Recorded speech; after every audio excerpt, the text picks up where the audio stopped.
Et il est d'autant plus difficile pour vous d'être présent lorsque vous vous trouvez face à des humains avec qui vous avez eu un passé en commun. Plus votre passé avec telle ou telle personne est important, plus les anciens schémas comportementaux auront tendance à ressurgir.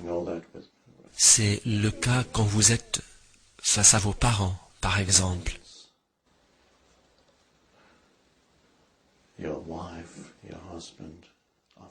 Ou face à votre épouse ou votre époux. Après des années de mariage, les schémas sont bien établis et vous pensez bien le connaître, tout comme il pense bien vous connaître. Et votre interaction se fait sur cette base. Maintenant, vouloir être présent face à votre ex-mari ou ex-femme, voilà un exploit.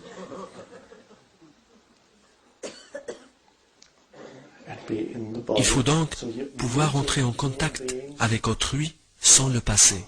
Ce qui ne veut pas dire que vous ne vous souvenez plus de certaines choses qu'ils ont faites. Il s'agit juste de rencontrer autrui sans faire appel au passé en tant que principe actif opérationnel.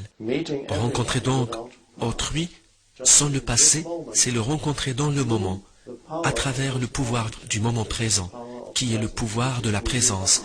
Et la présence, c'est ce que vous êtes. Il ne faut pas aborder l'autre comme s'il s'agissait d'une histoire ambulante. Et c'est quelque chose d'énormément libérateur quand vous pouvez rencontrer même votre père ou votre mère dans cet état de présence. Certaines personnes ont des relations merveilleuses avec leur père et leur mère, car ils ont grandi dans des familles relativement conscientes. D'autres ont grandi avec des parents inconscients ou qui manifestaient de l'inconscience à des degrés variables. Dans de telles familles, les ressentiments, les reproches s'accumulent avec les années entre adultes et enfants.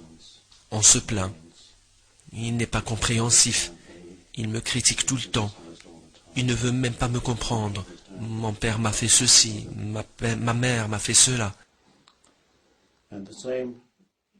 Et vous revivez les mêmes scènes à chacune de vos visites. Et puis vous vous fâchez et vous partez jusqu'à la prochaine fois. Imaginez maintenant que vous les revoyez dans un état de conscience différent. Vous rentrez, vous les regardez, mais vous continuez à habiter votre corps. Vous vous asseyez et vous les regardez tout en habitant votre corps. Car il est maintenant vital pour vous de rester ancré. Il est vital pour vous de rester ancré dans le présent. Et puis, vous commencez à écouter les mêmes vieilles histoires. Votre père vous dit par exemple, « Tu suis toujours ce truc spirituel farfelu ?»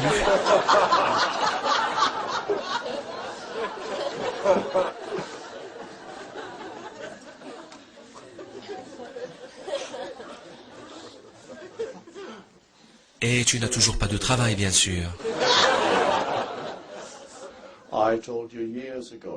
Ça fait des années que je le répète. Et là, vous avez intérêt à être présent.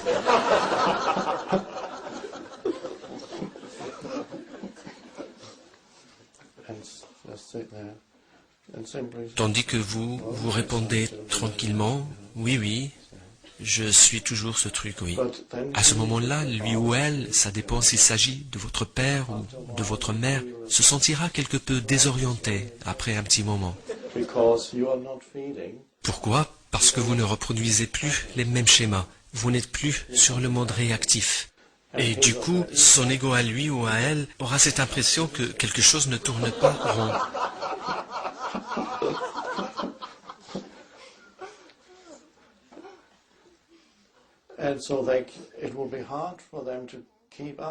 Et ce sera difficile pour eux de continuer à jouer le même jeu ou le même script si vous ne le jouez plus.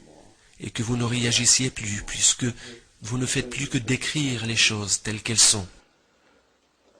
Et même mieux que ça, vous n'attendez rien d'eux. Vous n'êtes plus là à attendre qu'ils aient une attitude particulière à votre égard susceptible de vous rendre heureux. Car une telle attente est elle-même dépendante de certaines formes de pensée, comme « voilà comment les choses devraient être ».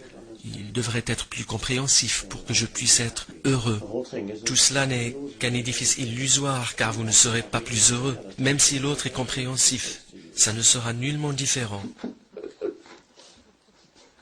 Mettons qu'il est devenu compréhensif, et alors? Qu'est-ce qui a changé? Rien. Ou encore, il ne me comprend pas. C'est du pareil au même.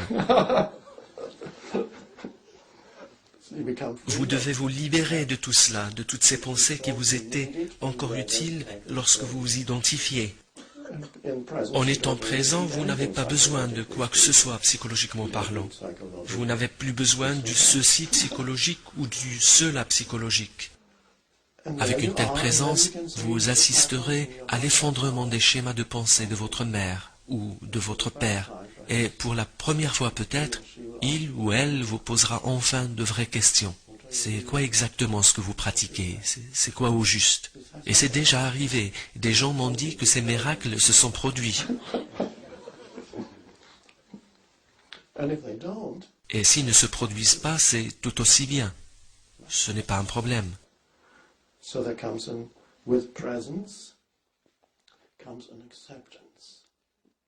Donc, avec la présence vient l'acceptation. Une acceptation pleine de compassion pour ce qui est. Et il s'agit en fait souvent d'un être humain qui est en face de vous.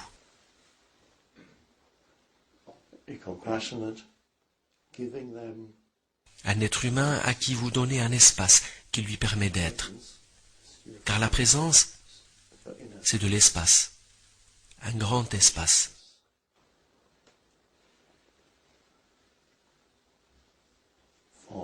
C'est la conscience sans forme. C'est la paix.